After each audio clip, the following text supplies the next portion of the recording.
Aliens seem to have an ability to mind control their victim, erase memory, manipulate space and time, as well as implant certain thoughts and emotions. Then false memories of what really went on in the abduction, a screen memory even, with a hyperspace technology that makes our technology look like the Stone Age.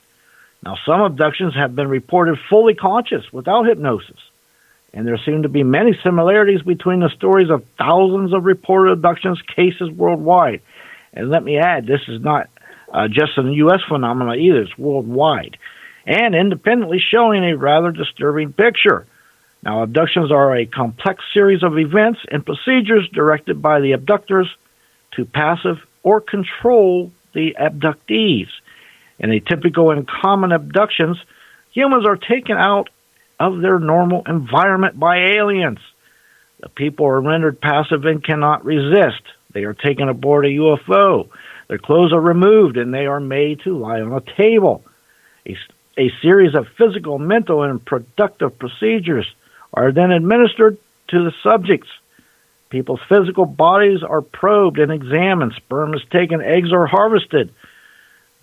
These mind scan procedures appear to be neurological manipulations which give the aliens the ability to enter into people's minds at will. The NASA Broom Challenge is a hoax, but it goes viral again anyway. You may have seen the Broom Challenge posts being shared on social media claiming NASA reported that brooms could stand on their own due to the gravitational pull on Earth Monday. Well, unfortunately, this challenge is nothing but an internet hoax. There was nothing special about February 10th that caused people's brooms to do this. In fact, any broom with thick enough bristles can stand up on their own any day. Regardless, hundreds of people participated in this trend, including anybody all over the world. Apparently, the Broom Challenge goes viral every few years, and the last one was around 2012. Can the zoo hypotheses explain why we do not meet aliens? Well, the zoo hypothesis speculates on the assumed behavior of existence of technological advanced extraterrestrial life and the reasons they refrain from contacting Earth.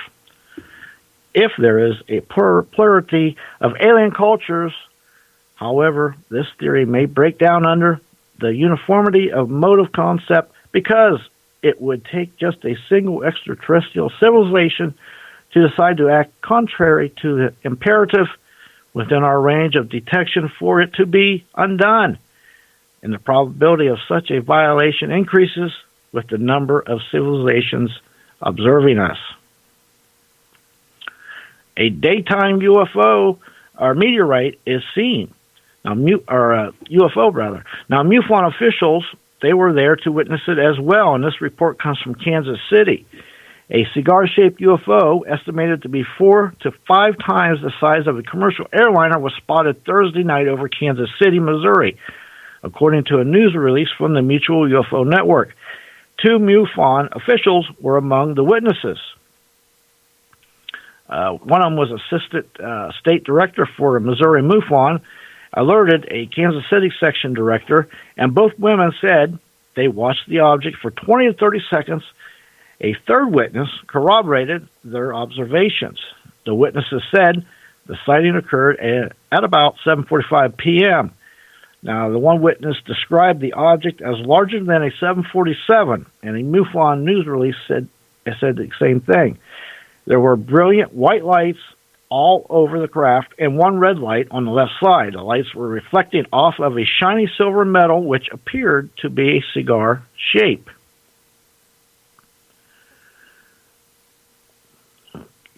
Okay, a daytime meteor fireball was recorded over Alberta.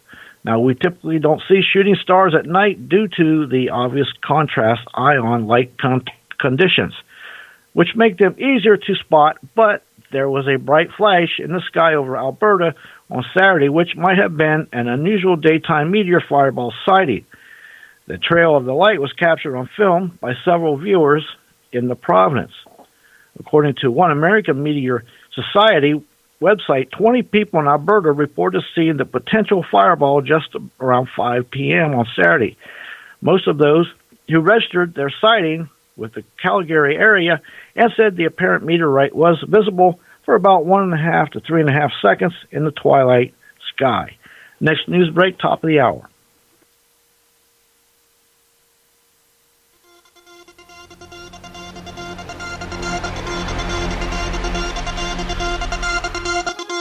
You're listening to Night Dreams Talk Radio. Are you ready to go for a real ride in the paranormal? Well, tonight we're going to be talking about aliens, UFOs, and more. Stay tuned. We'll be back right after this.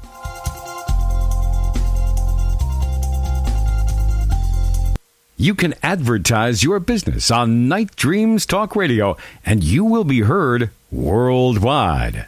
Why not contact us at nightdreamstalkradio@gmail.com.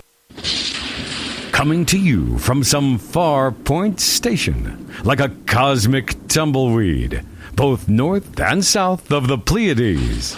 Here's your host, Gary Anderson.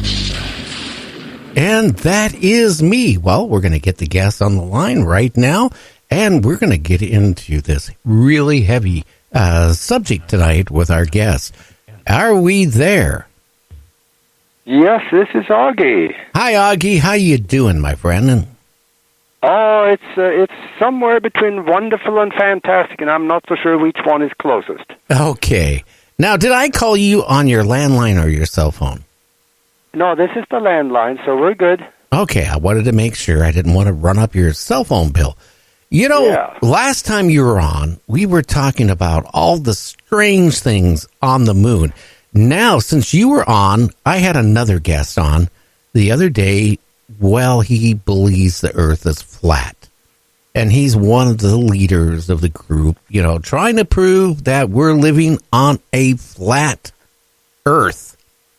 And I'll tell you, I am still scratching my head and more after I had him on because, you know, it ended up, you know, I watched, he was interviewed on BBC, and he had a complete different approach with them than he had on my show. We went from like living on a pancake, you know, with the continents on it, surrounded by mountains of ice, to now we're living in a huge box. It's about 20,000 miles long, and who knows how tall it is. And the moon and the stars and the sun are all fake images. Yeah, isn't that nice? Oh, well, you know, the thing is that all these things that doesn't exist, it sits out there rotating. Every one of those planets, or should I, in his terms, just all these illusions are rotating. But Earth isn't. Yeah, I find that very strange, don't you? Yeah, and the thing about it is that I think it was Cicero, some 2,300 years ago, he came up with the first, well, the newly discovered evidence that the Earth was flat, because he looked at the stars. He traveled to the northern part of the Roman Empire, and then he went to the southern, into Egypt.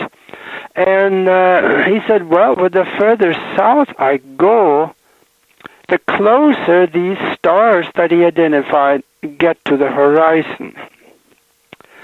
So there is something here that cannot be flat, because then it would still have its same source.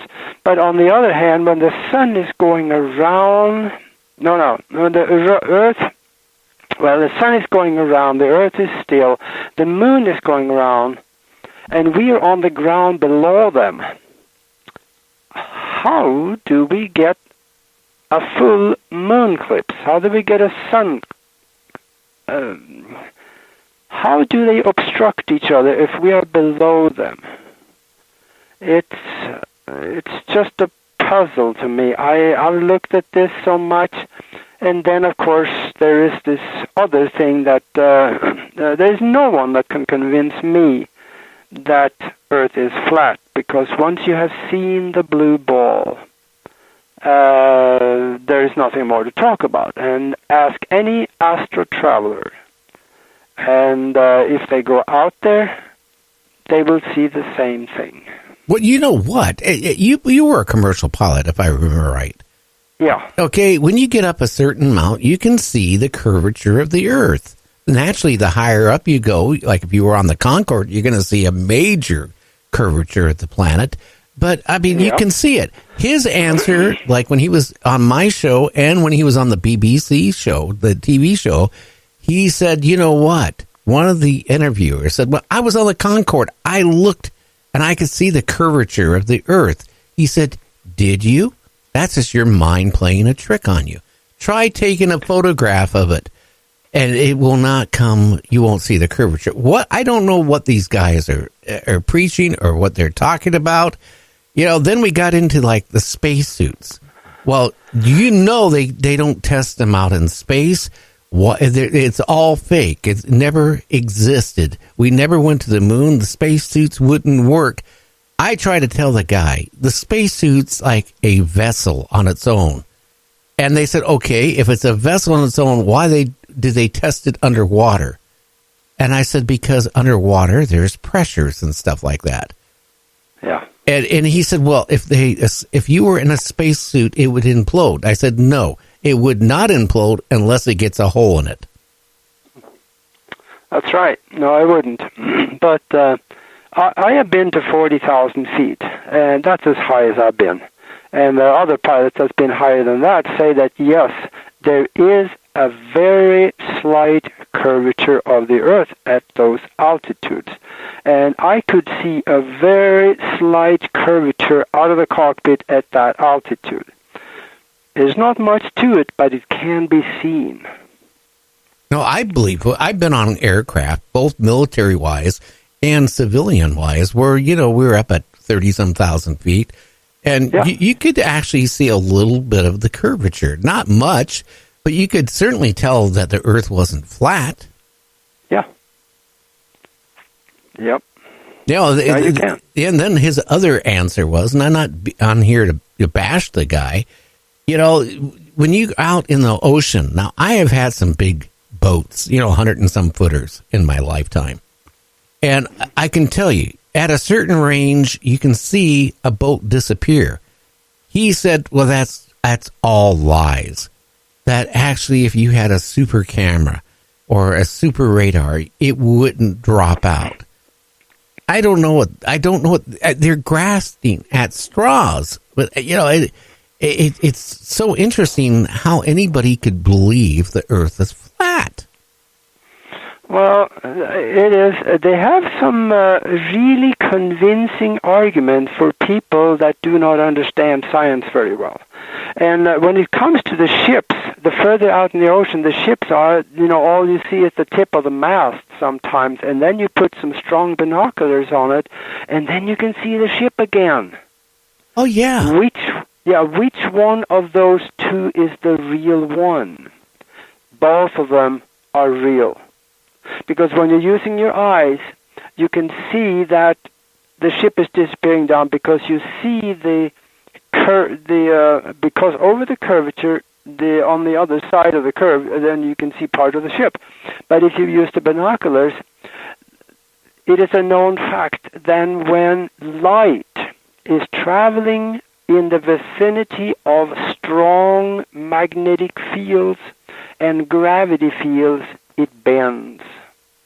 So the light between you and the ship bends along the surface so that you will be able to see more of the ship when you put the binoculars on it because it appears as you are closer. Right. the light is bent, and that explains it. I talked to a physicist about this right here in Tucson, and he said, yeah, well, light bends around the Earth as we go